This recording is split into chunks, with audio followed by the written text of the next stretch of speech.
当你躺在床上正好睡不着觉时，不如看一期解压的《荒野建造》，它是深夜失眠者的福音。看完之后，保准你能睡个好觉。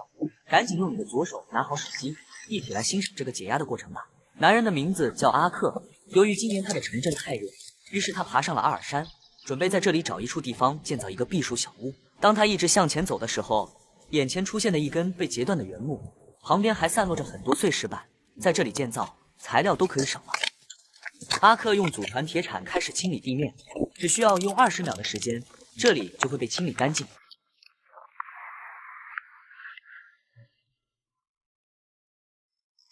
清理干净之后，他挖出一个深约50公分的地基，接着他用撬棍将一根直径1米、重300斤的粗壮原木挪入地基坑内，随后他轻轻地将这根原木平行撬起，精准地放在了地基坑的正上方。这仅仅是刚开始，阿克继续用同样的方法，将另外2端的原木分别嵌入地基坑的左右两侧，形成了地基框架。空隙处，他则用土壤仔细回填夯实。为了便于进出，他还在其中一侧巧妙地用原木搭建了一个阶梯式的入口台阶。这里的昼夜温差很大，为了方便晚上取火，他直接在基坑内凿出来一个地。地造完成后，此时一个结构稳固的基础框架就成型了。它的内部形成了一个约3平米的空间。阿克在底部铺上了一层肥沃的黑土，最后将刚才清理的碎石板又再次利用，把这些石板铺设在整个地基的底部。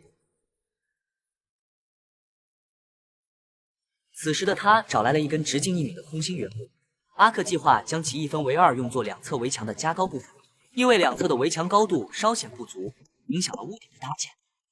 重点来了，他先将2根10公分粗的小原木一端削尖，然后分别楔入大原木的中段，借助这个巧妙的劈木楔，把大原木成功的从纵向1分为2。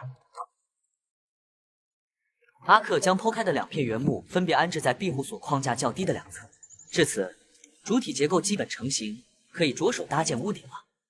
他在框架上方铺设了大量原木作为屋顶的主体，为了预留出入口，阿克特意在屋顶中部留出来了一个40乘40公分见方的开口。接着，他用小木材在开口四周制作了横向支撑结构。出入口处，阿克安装了一个推拉式的木门，屋顶剩余的空隙则用裁切合适的原木严丝合缝地铺设平整，屋顶工程就此完成。此时远处的雷声由远至近，看来今天夜里一定会下雨。阿克抓紧时间完善地土，他给屋顶加盖了黑色塑料布防雨，再铺上泥土压实。入口位置的塑料布被精确裁开，一圈湿润的苔藓被阿克仔细地嵌在边缘，用于密封。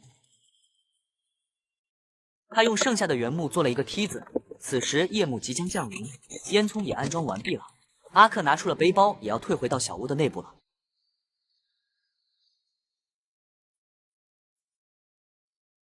土灶很快被木屑和打火石点燃，跳跃的火光驱散黑暗的同时，也给了阿克增添了几分安全感。此时外面的雨也开始下了起来。土灶前，趁着火势正旺，阿克把准备好的香肠和小番茄放入了土灶。香肠在高温的锅内发出油滋滋滋的声音，当香味弥漫出来的时候，锅内的食物也熟透了。他拿出烤制好的香肠，切成了片状。此时的香肠非常烫，切开的时候，散发出来的香味已经让阿克的口水都开始下来。他用软韧的面饼卷起香肠，满足的大块骨离起来。经过一天的辛劳过后，阿克也终于能在自己建成的庇护所中放松身心，进入梦乡了。